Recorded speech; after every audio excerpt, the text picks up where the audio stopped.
God be with you. There are a lot of commentaries to Gospels, Masses online, so I didn't want to have more of your time just to repeat the same things. But I was praying whole time for you. I have the Mass every day celebrating for the parish. Um, but I wanted to be with you in this Holy Week, that every day we can see a little bit what is happening in the Gospel or in the liturgy.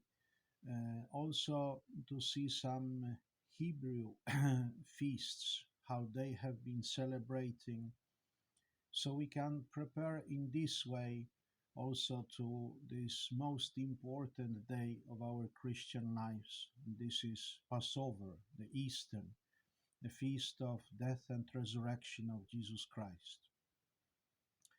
So, what was happening in the first church? We have some people who have been on pilgrimage to Jerusalem, to Holy Land, in the fourth, fifth, sixth century, and they make some diary of their travels.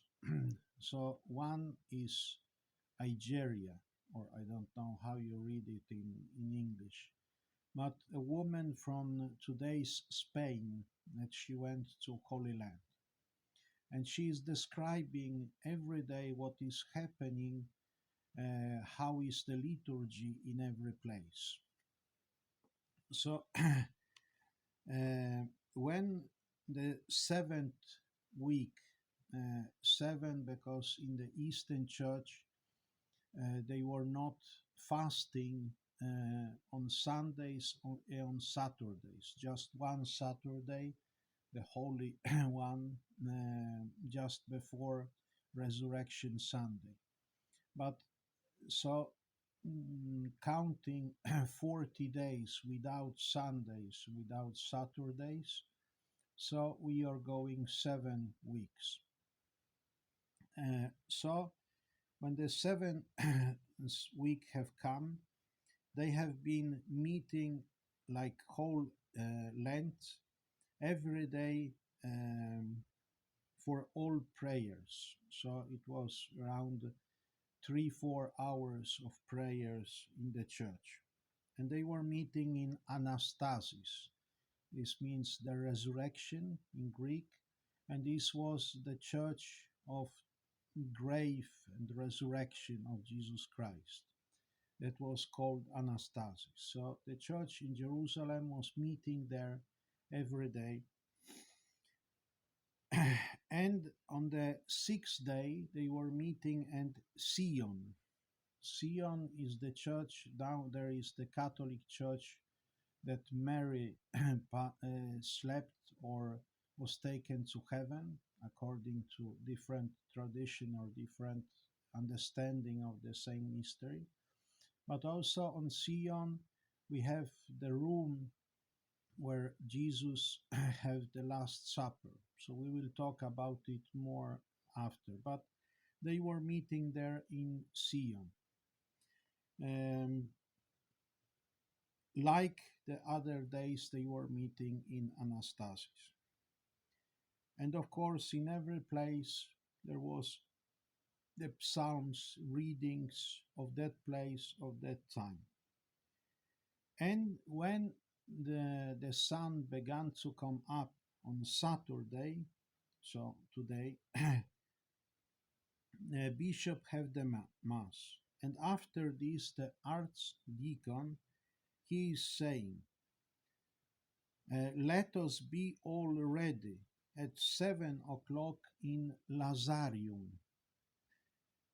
So when the seventh hour is there, everyone comes to Lazarium. Lazarium, and this is in Betania, there are around 2 miles from the city. No, some 2-3 kilometers. 2 miles. And as you remember, in Betania, is the house of Lazarus, Mary, and Martha. There, Jesus was many times as their friend. He was sleeping there, he was eating there, he was resting when he was in Jerusalem. So this was, we could say, his place. This family was probably giving him uh, a room to be there. There was prepared maybe also for the apostles in this family or in family close. And Lazarium, I will speak about this later. It was a whole system of churches. This is, of course, we are talking of the first church. As you know, the first centuries it was persecution, so they could not meet officially, the Christians. They began to meet in the houses and in private houses in the normally of the upper etage or, or higher etage. They were building the a special room, Domus Ecclesiae. So this was the most normal thing. And of course, Christians knew where all the holy places were.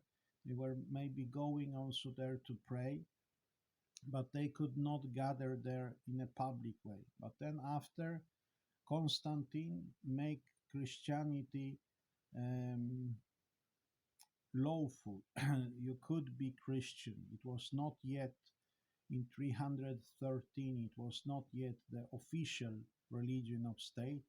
It became 60 years after. But the mother of Constantine, Helena, Saint Helena to the Orthodox, she was a lot there in Holy Land. She was building up the churches, giving a lot of money to this, giving a lot of material. So it's thanks to her interest in the Holy Land, that we know these places now. She was, she have someone go out and search and ask the local Christians and so on where that have been the places. So the bishop was working a lot with her. Um, for example, the Church of Resurrection, this Anastasis, it was built where they found these three crosses. Maybe you know the legend. When they found these three crosses, so Elena or Helen asked, "How can we see which one of those was the of Jesus?" So the bishop decided to put a sick person on each of them, and the one that he came back or was going perfectly was healed. So this one, they said, this is the cross that Jesus had been on.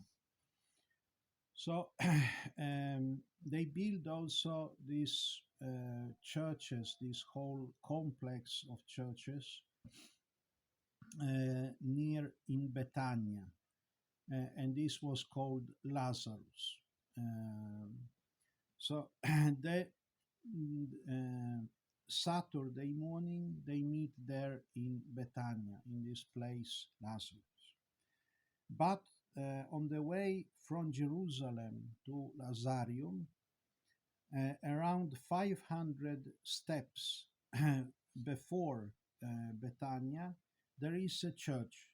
In this place where Mary, Lazarus' sister, she went out to meet the Lord. If you remember the gospel of the resurrection of Lazarus, or calling him back to life. So we have first Martha and then Mary going out to, or Maria going out to meet Jesus, to talk with with him. If you remember from the gospel, if you were here, my brother would be alive, and so on. And the question about resurrection. So this is amazing when you will be in Holy Land, or maybe you have been there. But it's amazing to see that every dialogue that Jesus had with the disciples, It's a holy place, and this is amazing. This is something that is really worth to think about. Um, and in this place, where first Martha and then Mary was speaking with Jesus, in this place there was a church. So they were coming there first, they were praying there. The whole city was coming there. They were singing a hymn, antiphona, and so on. And of course, the gospel about this dialogue. It's also something amazing to could read the gospels at the place where it has happened, or the whole Bible. As the church fathers is saying, the Holy Land is the fifth gospel. So to be there, to read on this place, it's unique grace. So they receive the blessing, and then everyone continues to Lazarium. When they come to Lazarium, not only this place, but the fields around are crowded with people. So many people comes to be there. And then they have the prayers, hymns, psalms, according to the place and days, and also the reading of the day. And before they go home, the priest reads the gospel 6 days before Easter. um, Jesus came to Bethany, and so on. And this is exactly this day, because as it is written in the gospel, the 6th day before Easter has this happened in Bethany. And you know that the days begins in the Judaic understanding the evening before. So Sunday for us begins Saturday evening. Saturday, the holy day for Jewish people, it begins on Friday evening. And this year, when Jesus was crucified, the Easter, this Passover, the big feast, the biggest feast, was happening in this time. That this was on Saturday. So Friday evening is when Jesus was taken. Or Thursday evening, we could say in the night. Friday very early in the morning, in the night. So, and what is happening in this gospel? And just to see more and less, Betania is here. It's very close to Jerusalem. So, this is where we are today. From the Gospel of John. 6 days before the Passover, Jesus went to Bethany, where Lazarus was, whom he had raised from death. They gave a dinner for him there. Martha waited on them, and Lazarus was among those at table. Mary brought in pound of very costful ointment, pure nard, and with this anointed the feet of Jesus, wiping them with her hair. The house was full of the scent of the ointment. Then Judas Iscariot, one of his disciples, the man who was to betray him, said, "Why wasn't this ointment sold for 300 denarii, and the money given to the poor?" He said this not because he cared about the poor, but because he was a thief. He was in charge of the common fund and used to help himself to the contributions. So Jesus said, "Leave her alone. She had to keep this scent for the day of my burial. You have the poor with you always. You will not always have me."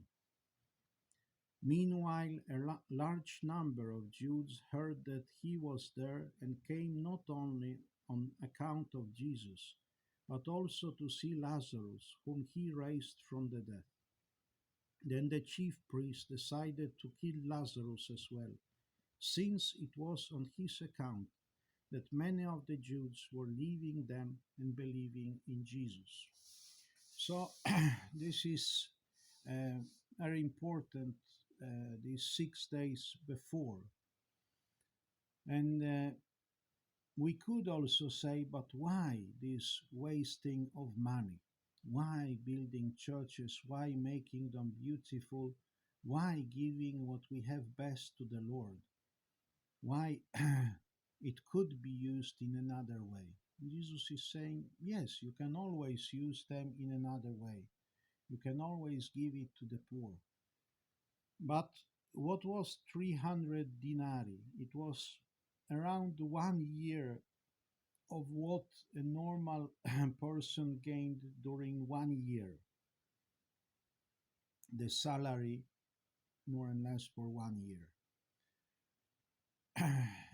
If you take away the Saturdays and so on, because they were receiving 1 dinar per day. So, but the question is still important. Why give this 1 year tot- of all that one person could receive? It's not that better to give. Why use the time to pray? And Jesus is saying, leave her alone. This is very important. This is for my burial. So he is already preparing the apostles to this. If they had eyes open, they could understand it. They could be there. They could see this. But they was just looking at what is happening now in this moment. So this is an invitation for us, especially this week that is coming, this Holy Week, that we can really use the best thing, that we can use the best time, the best energies we have to be with God, but also to use our money to help other people, to help those who are alone, who are sick, who have maybe lost their job in this time. So, but also after when we will build a church and so on, it's not about the fundraising, but just to think how we participate in being Christians, in showing this, in giving this to others. But it's especially about prayer, about the time, about the best time that we can give and prepare this burial and then resurrection after in our life. Also, if we read the gospel of today, that the church is giving us, it's that some of the Jews that have seen Jesus calling Lazarus from death, they went to the priests and they told about this. And of course, when this has happened so close to Jerusalem, just some kilometers, also Lazarus was a very famous man. There was a lot of Jews who wanted to see him, who have seen this work of Jesus. Before Jesus have called two people back, a small girl, but this was like a private thing. Her parents, the closest apostles, or the young men from nine. Uh, but this was there in the Galilee, far away. But here, so close, so they decided to kill Jesus. And it's also important, we read in the Gospel of today that Caiaphas, that was the high priest that year, and in this role he was also a prophet. He said that one man have to die for all. And God gave him to say this prophecy. So let us also leave this week, um, go through this week with this thought that Jesus took on him the death of every one of us, of the whole humanity, of whole nation. So just to show some more pictures, it's not the best quality. I just took it from the book, but just to have some idea. Maybe I will prepare for the other days a little bit more um, bigger pictures, so you can follow it better. But this is the Lazarus. We can see here the church, and here was the tomb of Lazarus. Now there are no the other places. It's close, but you can still go to the church. The church called the Sanctuary of Friendship, because Jesus was a very big friend of this family, of Lazarus, Martha, and Mary. So this is how it looks from the outside, the sanctuary of friendship. And this is how it looks inside. So this, I hope it have helped to introduce us to this Holy Week, to could wait in us this waiting, this trying to see what is happening uh, in the liturgy, how we can open our hearts for the Jesus coming for this most important Christian feast, the Christian Passover, Easter, the Feast of Resurrection. But before this, we have some very important days of preparation. So, see you hopefully next time. God bless in these difficult times.